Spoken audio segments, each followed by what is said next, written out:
धीरे बोलो, कोई सुन ना ले। यह बात हम सबके कानों में पड़ी होगी और हमारे मुंह से भी निकली होगी, लेकिन सोचने की बात यह है, ये वाक्य कब कब हमारे मुंह से निकलता है और कब कब हमारे कानों में पड़ता है, क्योंकि ऐसे कम ही गुप्त राज्य होते हैं जो हम दूसरों के कानों में पड़ने नहीं देना चाहते। अक्सर परिवार में अशांति का कारण हम स्वयं ही होते हैं। हम इस बात को देख पाए भले ना देख पाए, पर ये असल सत्य है, क्योंकि जाने अनजाने मूर्खतावश हम खुद ही अपनी वो बातें दूसरों को बता देते हैं जो हमें कभी नहीं बतानी चाहिए, और वही बातें जो जाने अनजाने हमने किसी दूसरे के सामने बता दी थी, वही हमारे दुख का कारण बन जाता है, वही हमारे झगड़े का कारण बन जाता है, और फिर बाद में हमें पछतावा होता है कि मुझे यह बात किसी को बतानी नहीं चाहिए थी, मेरी ही गलती हुई, मैंने जाने अनजाने ये बात सभी को बता दी। इसीलिए आज की जो बौद्ध कहानी मैं आपको सुनाने वाला हूँ, उसे सुनने के बाद आपको 7 ऐसी बातें पता चलेंगी जो आपको कभी किसी को नहीं बतानी।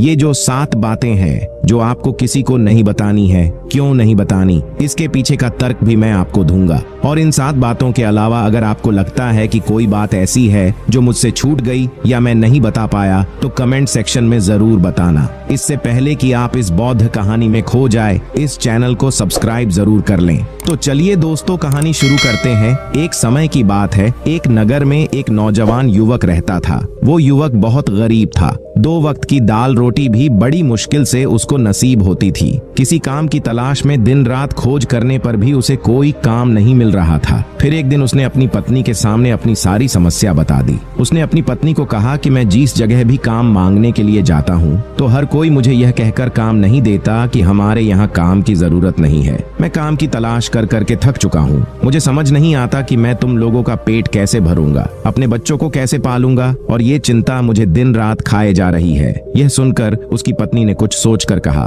तुम एक आदमी के पास एक बार ही काम मांगने के लिए जाते हो, और जब वो काम नहीं देता तो तुम 2 बार उसके पास जाते तक नहीं हो। अगर तुम्हें उनसे काम लेना है तो तुम्हें हमदर्दी जतानी होगी, तुम्हें उनसे हमदर्दी हासिल करनी होगी, अपनी गरीबी दिखानी होगी, ताकि वो लोग तुम्हारी मजबूरी समझकर तुम्हें काम पर रख लें। इसीलिए शर्म मत करो, उन्हें अपनी मजबूरी बताओ, अपनी गरीबी बताओ, और इसी उपाय से तुम काम पा सकते हो। ये बात युवक के मस्तिष्क में बैठ गई और अगले दिन काम मांगने के लिए वो उसी सेठ के पास जा पहुंचा जहां पर वो पिछले दिन काम मांगने के लिए गया था। लेकिन इस बार उसने हाथ जोड़कर उस सेठ से प्रार्थना की, उससे विनती की कि वो बहुत गरीब है और उसे काम की बहुत आवश्यकता है। वो जो कुछ भी उसे देंगे उसमें संतुष्ट हो जाएगा, पर कृपया करके मुझे अपने यहाँ काम पर रख लें। उसकी ये हालत देखकर उस सेठ ने उसे अपने यहाँ काम पर रख लिया। वो रोज वहां पर काम पर जाने लगा। अंदर ही अंदर वो खुश तो था कि उसे काम तो मिला, लेकिन उसे वेतन दूसरे लोगों से कम मिलता था। वही काम जो दूसरे लोग कर रहे थे, उन्हें ज्यादा वेतन मिल रहा था और इसे कम वेतन मिल रहा था। जब इस बारे में उसने अपने सेठ से कहा, तो सेठ ने कहा, देखो भाई, तुम्हें काम की जरूरत थी, मैंने तुम्हें काम दिया, मेरा धन्यवाद करने की बजाय तुम मुझसे शिकायत कर रहे हो। ये सुनकर युवक वहीं पर चुप हो गया। बात कहीं ना कहीं सत्य थी। सेठ ने तो उसे उसकी मजबूरी के हिसाब से ही काम दिया था और इसीलिए वो उसे अपने अनुसार ही वेतन देता था।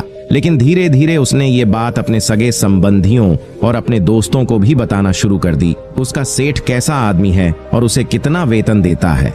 समय बीतता रहा और वह पूरी लगन के साथ अपना काम करता रहा, लेकिन अब परिस्थितियां बदलने लगी थीं। सेठ अब युवक से दूसरे लोगों से ज्यादा काम लेता था और उसे कम वेतन उसे देता था। यह बात उसके के मन को बहुत खलती थी। वो दूसरों से ज्यादा मेहनत कर रहा है और उनसे कम वेतन पा रहा है। इससे उसके आत्मसम्मान को बहुत गहरी चोट पहुंची। अब धीरे धीरे उसका मन अपने काम से हटने लगा। उसका मन काम में लगता ही नहीं था।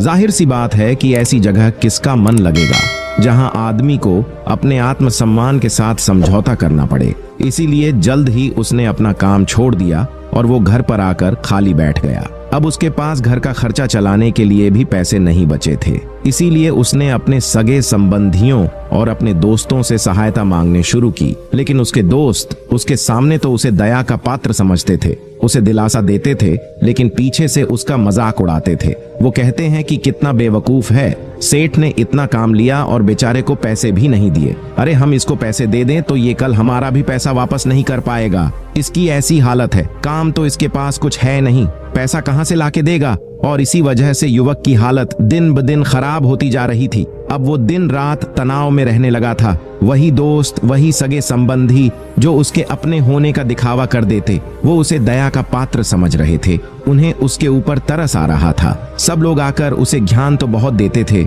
लेकिन कोई सहायता नहीं करता था। और अक्सर ऐसा ही होता है, ज्ञान देने वाले तो बहुत मिल जाते हैं, लेकिन मदद करने वाले, उंगली पकड़कर, हाथ पकड़कर आगे चलाने वाले कम ही लोग मिलते हैं। एक दिन उसे पता चला कि पड़ोस के गांव में एक बौद्ध भिक्षु आया हुआ है जो बहुत ही ज्ञानी है। वह इतना तनाव में था कि उसे कोई रास्ता नजर ही नहीं आ रहा था। इसीलिए जाने या अनजाने वो उस बौद्ध भिक्षु के पास पहुंच जाता है। वहां पहुंचकर वो सीधे उनके पैरों में गिरकर रोने लग जाता है। वो रोते रोते उन्हें अपनी सारी परिस्थिति बताता है। उसे बताता है कि किस तरह उसके सेठ ने उसका फायदा उठाया और उसके सगे संबंधी उसके साथ कैसा व्यवहार रखते हैं। सारी बातें सुनकर बौद्ध भिक्षु ने उसे चुप कराते हुए कहा, बेटा, ये सारी समस्याएं तुम्हारी बुद्धिहीनता, तुम्हारी मूर्खता के कारण उत्पन्न हुई है। अगर तुम्हारे अंदर विवेक होता तो इनमें से एक भी समस्या तुम्हारे मन को दुखी नहीं कर सकती थी, लेकिन तुमने अपने अविवेक के कारण, अपनी मूर्खता के कारण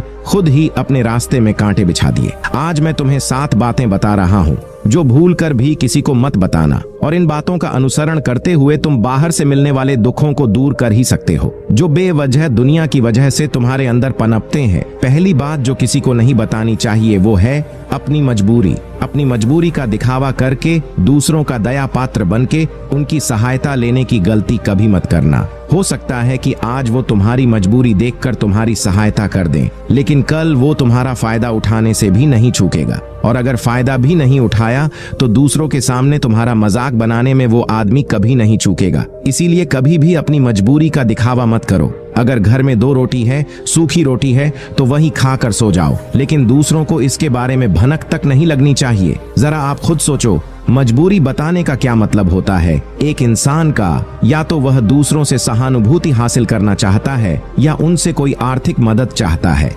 लेकिन अगर दोनों ही परिस्थितियां आप देखें तो दूसरा आदमी आपका फायदा उठाने से नहीं चूकेगा, और अगर वो फायदा नहीं भी उठाएगा तो अपनी नजर में तो वो आपको मूर्ख ही समझेगा, बेवकूफ समझेगा, और दूसरों के सामने आपका मजाक तो जरूर बनाएगा। इसीलिए अपनी मजबूरी के बारे में कभी किसी को मत बताना। दूसरी बात जो किसी को भी नहीं बतानी चाहिए वो है अपनी अतीत की गलतियां और भविष्य की रणनीतियां।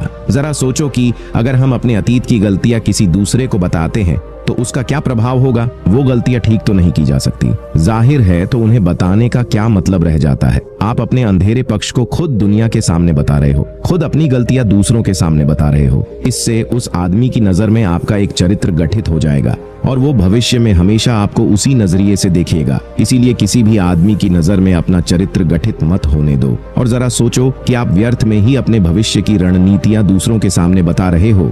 जो लोग आपके काम का हिस्सा ही नहीं है, उनके सामने अपनी भविष्य की रणनीतियां, अपनी डीगे हाँकने का क्या फायदा? वो लोग आपकी सहायता तो नहीं करेंगे, लेकिन आपकी भविष्य की रणनीतियों में बाधा जरूर बन सकते हैं। आप खुद अपने विवेक का इस्तेमाल करिए और सोचिए, आपके साथ भी ऐसा हुआ है? आपने अपनी भविष्य की रणनीति किसी को बताई हो और वो कामयाब ही ना हुई हो?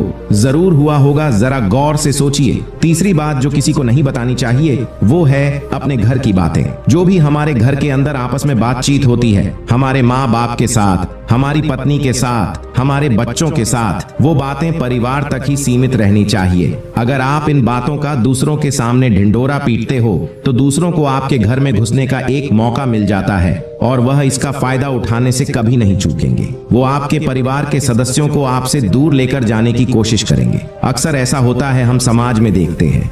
हम अपने घर के झगड़ों को कम करने के लिए उन झगड़ों को अपने पड़ोसियों और दूसरे सगे संबंधियों को बता देते हैं, लेकिन इससे आपको सहायता कभी नहीं मिली होगी, बल्कि आपके घर के लड़ाई झगड़े और ज्यादा बढ़ गए होंगे, और वो जाहिर है वो बढ़ेंगे। अगर आप अपने माँ बाप की बात दूसरों को बताएंगे तो आपके माँ बाप को बुरा लगेगा ही कि हमारा बेटा हमसे बताए बगैर दूसरों को ये बातें बता रहा है। इसीलिए अपने घर की बातें और अपने घर की लड़ाई झगड़े किसी के सामने मत बताना। चौथी बात जो मैं आपको बताने जा रहा हूँ, जो किसी को नहीं बतानी चाहिए, वो सुनने पर बहुत अजीब लग सकती है, लेकिन उसका सत्य भी मैं आपको एक तर्क के माध्यम से दूंगा। मैं कहता हूँ कि अपनी आमदनी किसी को मत बताना। अब अपनी आमदनी ना बताने के पीछे क्या मतलब हो सकता है? जरा सोचिए कि आप अपनी आमदनी अपने दोस्तों को बता देते हैं, तो जब आपके दोस्तों को जरूरत पड़ेगी तो वो सिर्फ आपको ही याद करेंगे, क्योंकि उनको पता है कि अगर आपकी आमदनी ज्यादा अच्छी है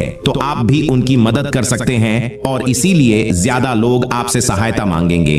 और जब आप उनकी सहायता नहीं करेंगे तो वो सोचेंगे कि इस आदमी के पास पैसे है, मेरी सहायता कर सकता है, लेकिन यह सहायता कर नहीं रहा है, और इसीलिए आपकी आमदनी आप दोनों दोस्तों के बीच एक झगड़े का कारण हो सकती है। कम आमदनी होगी तो लोग मजाक उड़ाएंगे, और ज्यादा होगी तो सहायता मांगेंगे, तो अपनी आमदनी बताने का कोई मतलब नहीं है। पांचवी बात जो मैं आपको बताने वाला हूं, उसे आप गांठ बांध लेना और किसी को ये बात मत बताना। अपनी कमजोरियां और अपनी ताकत अक्सर इंसान को पता नहीं होता है उसकी कमजोरी या उसकी ताकत क्या है, लेकिन अगर आपको अपनी कमजोरी और अपनी ताकत पता है तो पहली बात तो आप बहुत ही बुद्धिमान आदमी हैं, और दूसरी बात कि आपको ये बातें किसी से साझा नहीं करनी है, क्योंकि अगर आपकी कमजोरी या दूसरों को पता चल गई तो वो आपकी कमजोरियों का फायदा उठाएंगे।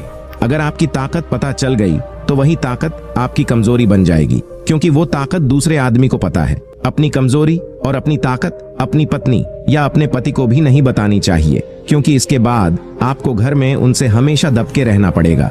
अगली बात जो किसी को नहीं बतानी चाहिए वो है अपने मित्र और अपने शत्रु। आप अपने मित्रों के बारे में अगर दूसरे लोगों को बताएंगे तो वह आपके मित्रों के साथ अपनी घनिष्ठता बनाकर आपको धोखा दिलवा सकते हैं। आपके गहरे मित्रों को आपसे दूर करने का प्रयास कर सकते हैं। अक्सर आम आदमी ऐसा नहीं करता, लेकिन आपके दुश्मन ऐसा करने की कोशिश कर सकते हैं। और दूसरी तरफ आपके शत्रु का भी किसी को नहीं पता लगना चाहिए, क्योंकि आज जो आपका मित्र है, अगर कल वो आपका दुश्मन हो गया तो वो आपके दुश्मन के साथ ही मिलकर आपको परास्त कर सकता है, आपको धोखा दे सकता है। इसीलिए अपने सबसे अच्छे दोस्तों को भी अपने दुश्मन के बारे में कभी मत बताना।